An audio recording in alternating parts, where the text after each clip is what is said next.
Swifties take action, your news update, and we talk turkey on this edition of Arbitrage News Weekend, starting right now.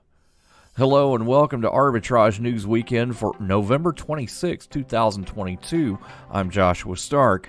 Some of Taylor Swift's fans want you to know three things. They're not still 16, they have careers and resources, and right now, they're angry. That's a powerful political motivator, researchers say. Look what Ticketmaster made them do. It started November 15th when millions crowded a pre-sale for Swift's long-awaited Eras tour, resulting in crashes, prolonged waits, and frantic purchases. By Thursday, Ticketmaster had canceled the general sale, citing insufficient remaining tickets and inciting a firestorm of outrage from fans. Swift herself said the ordeal really pisses me off.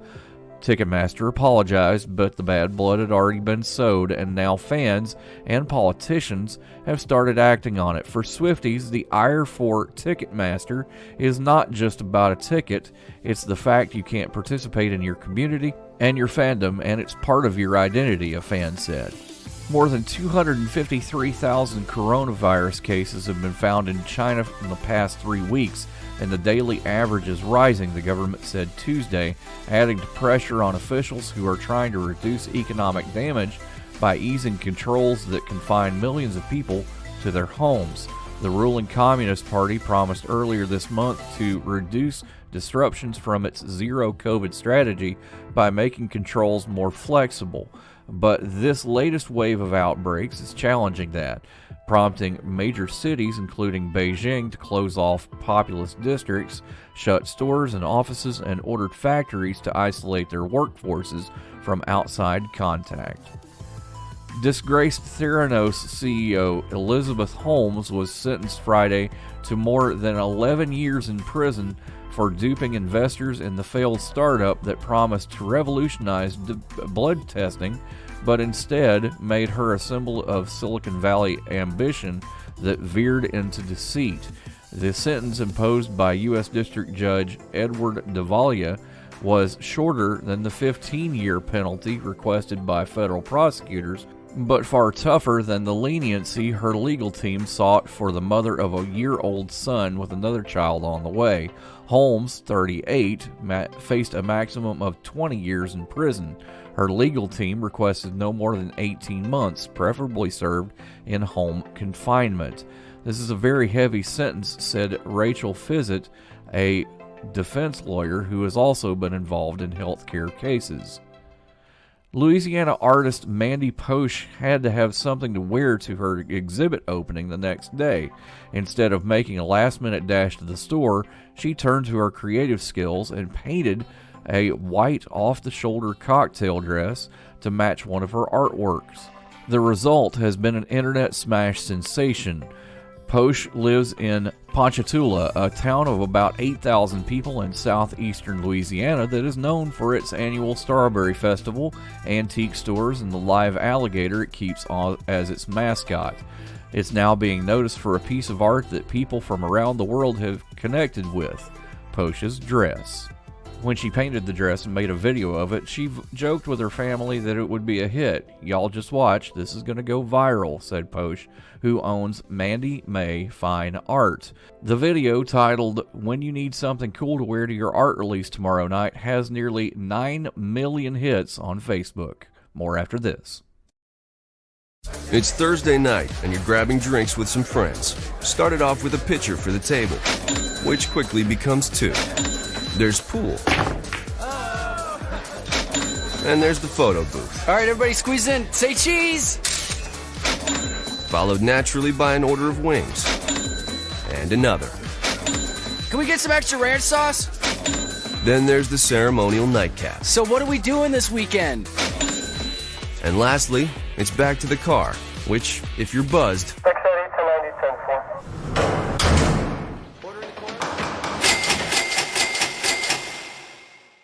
could be the most expensive night of your life. Getting pulled over for buzz driving could cost you around $10,000 in fines, legal fees, and increased insurance rates. Nothing kills a buzz like getting pulled over for buzz driving, because buzz driving is drunk driving. Brought to you by the National Highway Traffic Safety Administration and the Ad Council. This week's ArbitrageTrade.com blog includes Minks Gone Wild, Jack Daniels in Supreme Court, not for what you'd think, and we talk turkey, about why your turkey was so expensive this year. All this and more in this week's Arbitrage blog, available now at ArbitrageTrade.com. Now let's go to the President and Chief Turkey Carver of Arbitrage, Mr. Royce Wells, for more. Royce? Yes, sir. I tell you, man, Ari has been doing some great articles on science and animals. Yes, I totally agree. This one is interesting. It's actually one that I picked up on, and she picked up on, and I didn't even realize that we had synergy with this. So, a mink farm was struck in October 15th in Ohio and released somewhere between 25 and 40,000 mink. Now, what are mink? Mink? Well, it's fur. Past tense of monk. It's a fur farm. No. Oh. No. Oh, okay. Well, fair enough. No. Mink coats? Wait, are we talking about the same minks? We're talking about the same minks, right? Oh, man. They're small animals, similar to ferrets or Aren't they semi-aquatic? I don't know. I don't know. I think, yeah. But Because their coats are waterproof. That's one of the reasons why they make coats out of them. I believe that's correct. Some say this was a vandalism thing. Some say that it was a cry to free the animals. But 25,000 to 40,000 mink released into the Ohio wilderness. There wasn't a lady in a black and white coat with funny hair chasing fast, was there? I don't think so. Okay. I think I did see an antique car somewhere along in there, but apparently there is some of the released mink. Well, yeah, they are semi-aquatic. They can get wet, but unfortunately, some of these didn't survive. Ugh. How bad was the death toll? I'm sure it was high numbers. It was bad. It was bad. They can definitely say. Were they able to catch any of them? Well, yeah. I mean, they caught around 30,000, or that they accounted for 30,000 of the mink, but they're still saying that 10,000 are not accounted for. Pay no attention to the mink that my children got for Christmas. Well, here's the thing, right? We talk a lot about environmental issues and things like that, and the thing is that these people thought that they were doing something good. Unfortunately, it ended up that it hurt more of these mink than it saved, because I mean, only 10,000 basically escaped. The rest were either recaptured or killed. Yikes. Well, hey, no good deed goes unpunished. That's true. So, mink coats for everybody around? No, mink pets. Mink pets. It's the new puppy.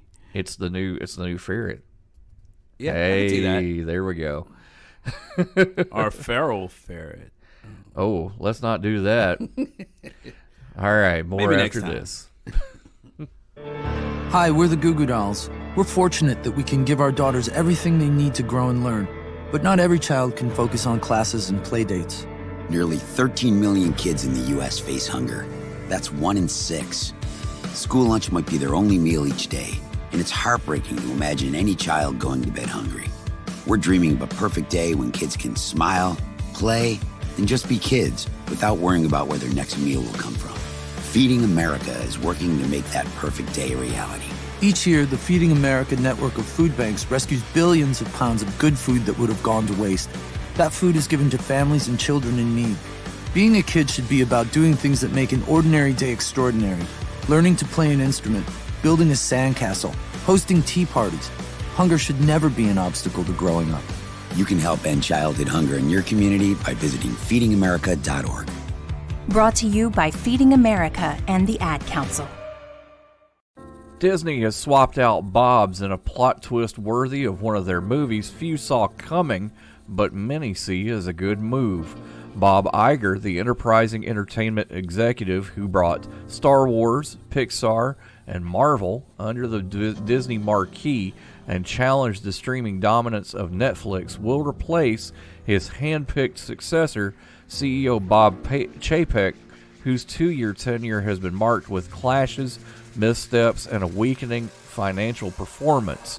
The stunning development comes 2 weeks after Disney's quarterly financial performance fell well short of Wall Street expectations on both profit and revenue, a rarity, sending shares tumbling 12%. Shares of the Walt Disney Company are down 40% this year.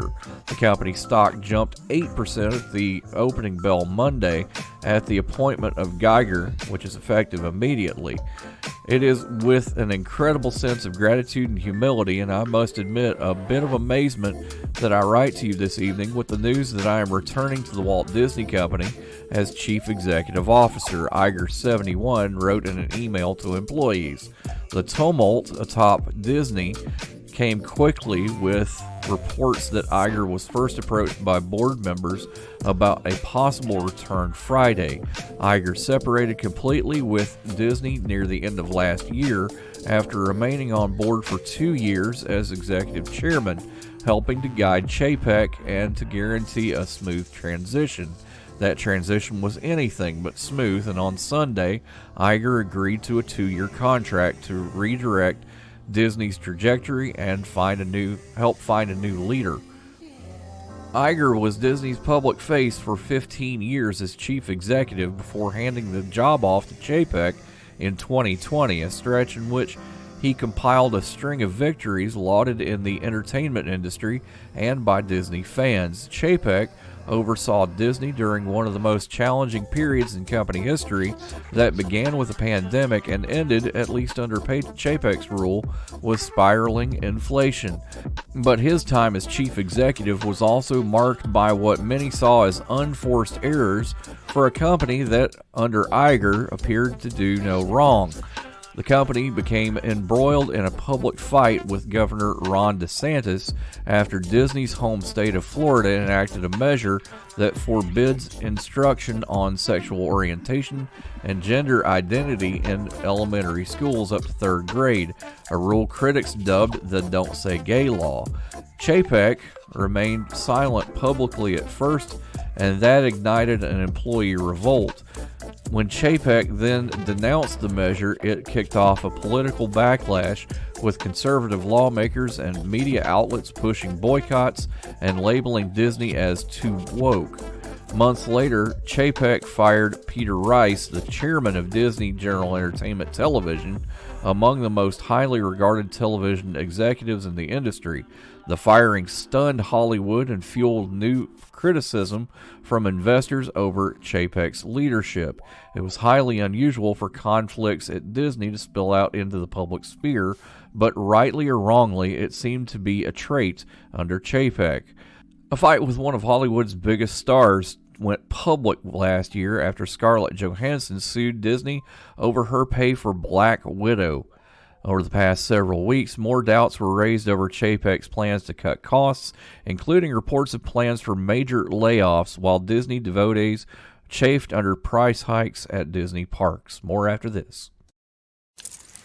Okay, so Sarah, I'm dropping you off at Emily's? Yep. And Josh, you're going to? Soccer, Dad. Soccer practice. Right. Oh, by the way, I just wanted to let you know when I pick you both up, I'll be wearing my short shorts. What? No! Yep. And my dorky dad hat, and I'm gonna do my dad dance for all your friends. They'll love it! Seriously? Why? Because I like my short shorts. Of course, I could be talked out of it if you guys would just buckle up your seatbelts without giving me a hard time.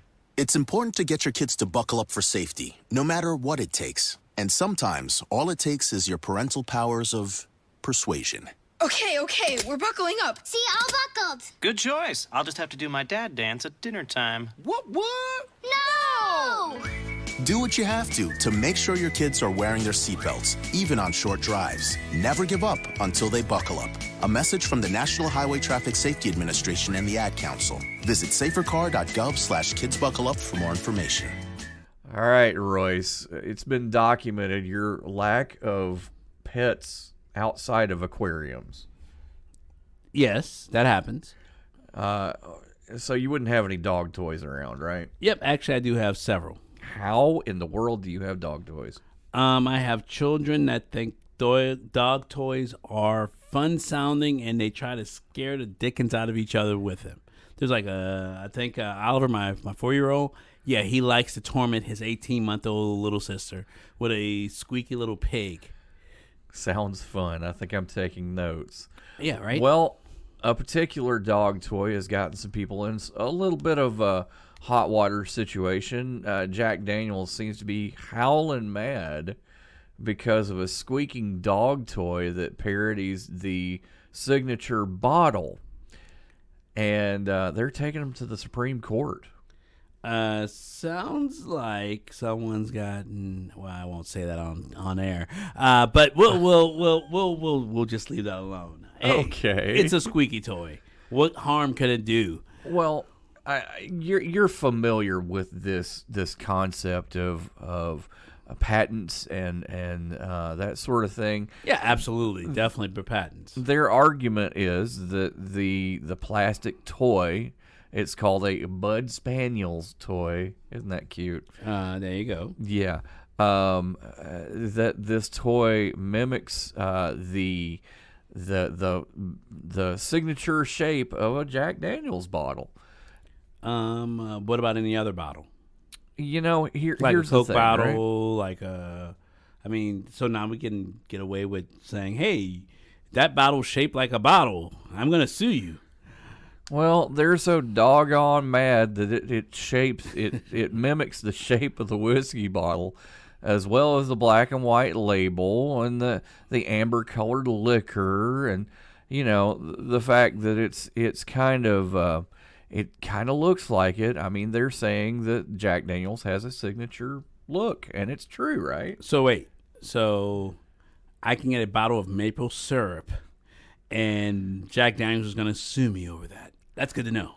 Well, depends on what that maple syrup looks like. If it looks like a bottle of Jack Daniels, it's amber in color, just like Jack Daniels. Why not?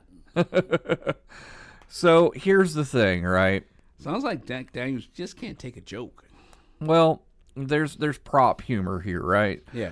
So, you know, when you make a prop, you make sure that it doesn't look quite like the thing that you're parodying, although it needs to look a little bit like it, right? And even with the toy, it says this product is not affiliated with Jack Daniel Distillery. I mean, they made... Yeah, I'm like, if you definitely state it and you definitely say it, then basically... do you have a leg to stand on?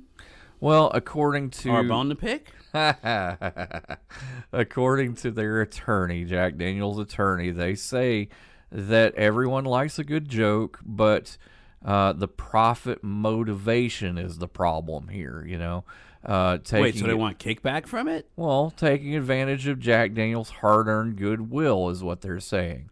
So, and just to be fair, just to say this quite clearly, they said that I was quoting them on them not being able to take a joke. That's right. Not my personal opinion. They technically said that they could take a joke, but, you know, lawyers being who they are. Yeah, we love lawyers. Oh, yeah.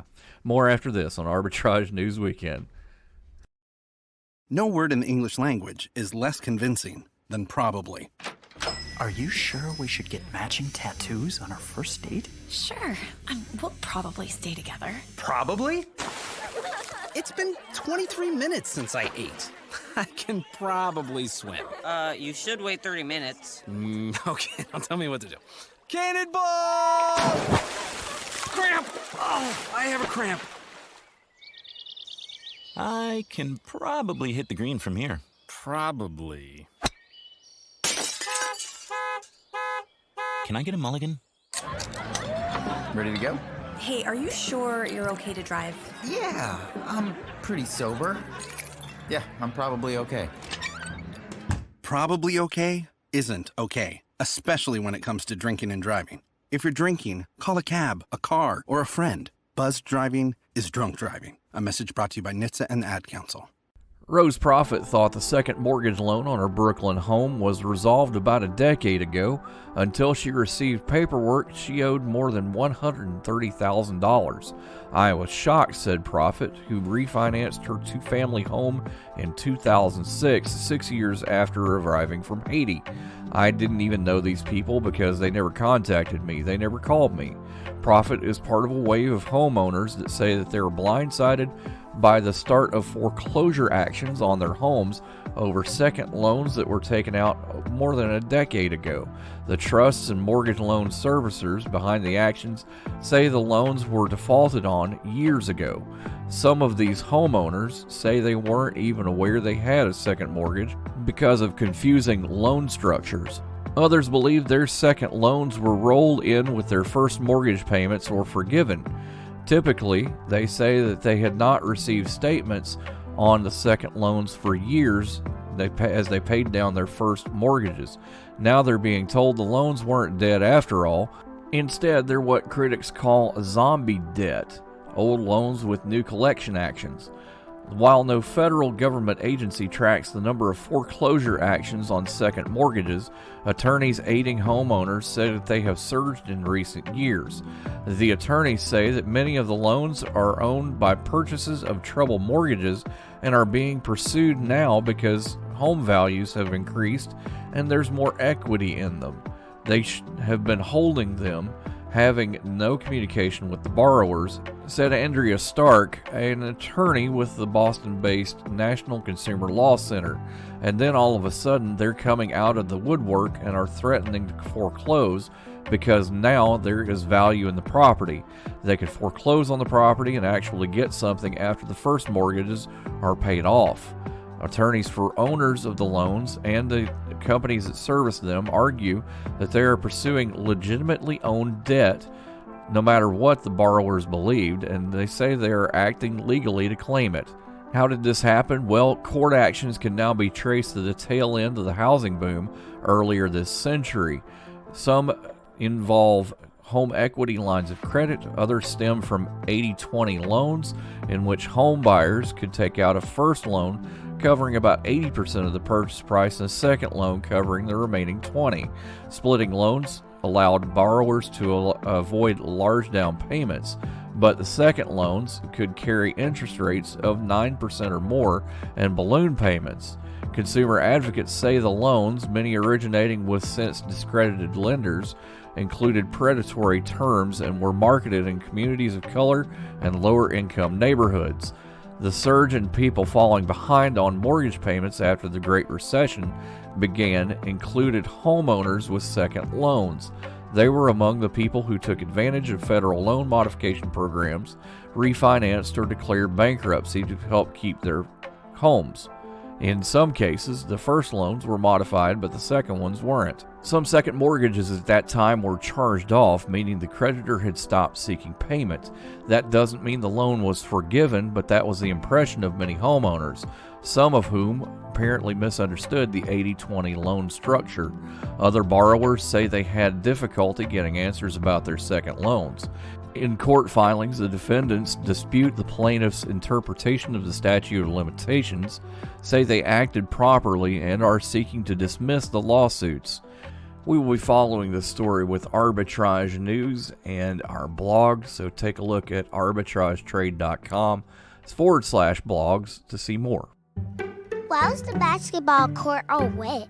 Because the players kept dribbling on it. The dad joke. Corny, groan-worthy, but also one of the simplest ways to share a moment with your kids. What did the buffalo say when he dropped his son off for school?